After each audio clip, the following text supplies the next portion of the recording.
Ano po yung panaginip doon? Ang panaginip po doon, yung nga pong nakakapanaginip si Jose ng uhay ng palay, 12, 13,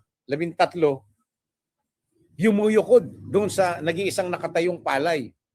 At panaginip din niya na 13 mga bituin, kasama na ang araw at ang buwan, lumuluhod din sa kanya, yumuyuko sa kanya. Tama po, nagalit ang kanyang amang si Jacob. At tama po yung pagpapahayag ng kadugong Vilma na bakit pati ba naman akong ama mo at ang ina mo yuyukod sa iyo. Yun ang binabanggit po dito.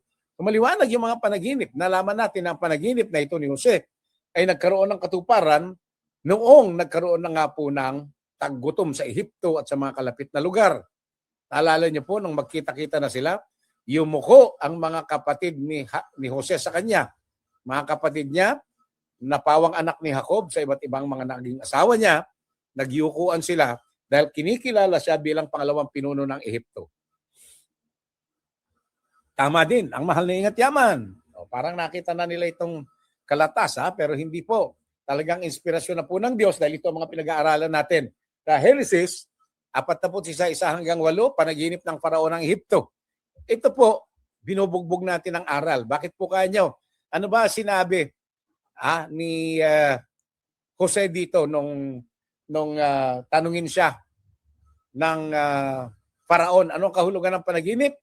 Inilagay ni Jose, ibig sabihin po niyan, nagpasya na ang Diyos.